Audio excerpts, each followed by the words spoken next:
When I was thinking about this, I actually looked up the definition of exposition, because it's not something that I can go, here's what it is. And I found on a website called learner.org, it's the background info on characters and setting at the beginning of the story. It'll often have info about the events that happened before the story began.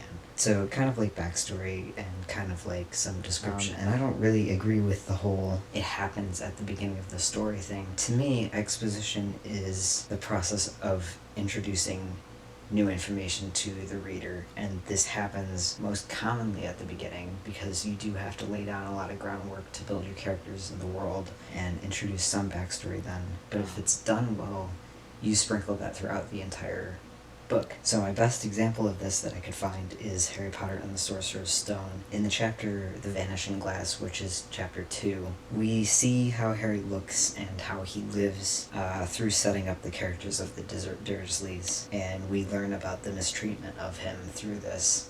So it's never just Harry had black hair, Harry was skinny, Harry lived in the dark. It's all of those things at once, and it's never the Dursleys are mean. It's here's how they are treating Harry, here's how he looks because of it, here's how he acts because of all of those factors. And it's such a good, complete setup of the character and this very small world that we start off in, as well as introducing a little bit of Harry's powers and leading us with questions as to what does that mean for the story going forward. If you're thinking about that example, you might notice that it's kind of a part of the story that's doing multiple things at once. And I think most parts of your story should be like that. We like to talk about in the writing community, I think, like make fun of the cliche of she looked in the mirror and her hair was blonde and her frame was skinny, and you go down and rattle off every information about this hypothetical girl's appearance.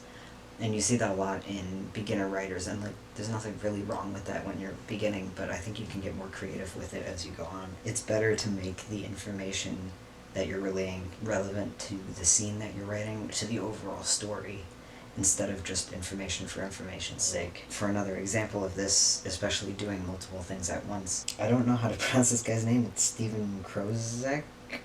I'm gonna butcher it, but he made a video on Pirates of the Caribbean, the Black Pearl, called Accidentally Genius, and I'll put this timestamp if I can find it, but there's a part of the video where he talks about that first sword fight between Will and Jack, and how it's an action scene, but it's not just an action scene for action's sake, it's doing multiple things at once, so it's doing character work, it's hinting at backstory, it's letting us know a little bit about the world. I think like there's lots of things going on in that scene. So exposition can also happen at the end, which is not something a lot of people think about, but I watch a lot of mystery TV. As a mystery writer, I think you have more of a need to put exposition at the end. If exposition is backstory and revealing information to the reader, there's a lot of that information that they're not going to get until all the pieces are put together.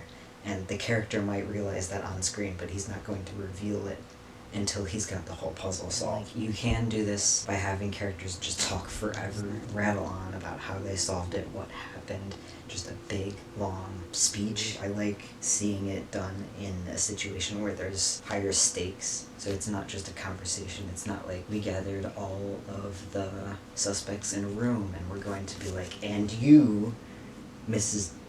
Purple, did this, and I mean that can be fun, but it's not. I don't think it's as engaging. But I would cite Sherlock Holmes 2009, Guy Ritchie's version with Robert Downey Jr., Jude Law, and a bunch of other big names. Holmes is revealing how Blackwood did it. He's revealing all that he knows. He's revealing all of the secrets.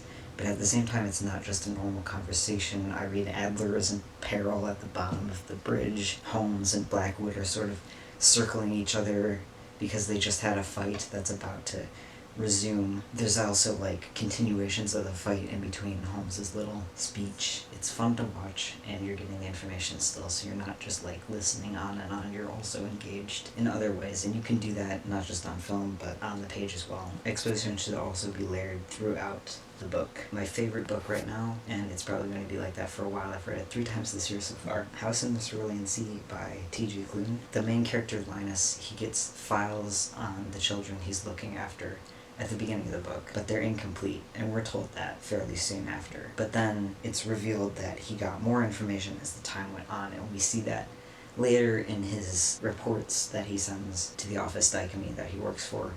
And then at the end, when he's staking his case for the orphanage he's inspecting to remain open, we learn more of that information that he got when he's giving that speech. So it's not the character gets the information, they tell us it. It gives more of a punch to get that information as the story goes on, and it's more relevant. That also ties into pacing, so you're not just like spewing facts at the beginning or at the end. You want to do it when it makes the most sense. So like Harry Potter and the Half-Blood Prince, we get Snape's side of the story, or what we think is Snape's side of the story, in one of the earliest chapters in that book. And if it was any earlier in the story, we probably wouldn't have such a back and forth about his loyalty leading up to that point. We would think, well, he's definitely a bad guy. And if it was later in that book, or even after that book, we would see it more like we do in the movies, where we kind of trust him more. But having that information right when it is makes that punch at the end with Dumbledore's death. It's more powerful, because you were kind of thinking he's a good guy up until the point where he kind of talks to Bellatrix about his loyalties, and then you're like, oh, maybe he is a bad guy, and then that punches that final shit. His past is revealed in the next book, and that makes even more of a punch. So I've been talking a lot about showing, not telling, ways of doing exposition. You can do it solely through dialogue as well. I just think it's better to do that at more emotionally charged moments. So it's not just about the talking, it's about the characters growing. I wrote a book that I'm now querying. It deals with a lot of emotional trauma and healing from it, and characters not necessarily keeping secrets, but withholding their pasts from each other because of various reasons. At 2 points, we learn one of the main characters' pasts in different ways, and building up to that, there is a lot of emotional stake, so that when it happens, it's literally a breaking point, and you have to know that information, and there's no other way that the characters could be whole in that moment if they didn't reveal that information then. And it also pushes this story forward, because the story hangs on those emotional stakes. And that's what I think is important when you're doing just talking. So summing it up, exposition should definitely be a reveal of information. It should always be throughout the story, not just at the beginning and not just at the end. It's better when it's doing multiple things at once, or it's done by showing something or showing something else. It can be done solely through talking, but make sure it's got that punch to it when you're doing it, otherwise it's going to be boring. And it should be sprinkled throughout the story to help the pacing. I spoke really confidently about this, for as kind of nervous as I feel like lecturing about something. I'd like to hear from anyone else who feels a little bit differently, or maybe sees it a different way, or if you have like really good exposition that you've written or read and have an example you'd like to share with me. I'd like to hear that, because like I said, it's kind of one of my favorite things to write. And yeah, thanks for watching.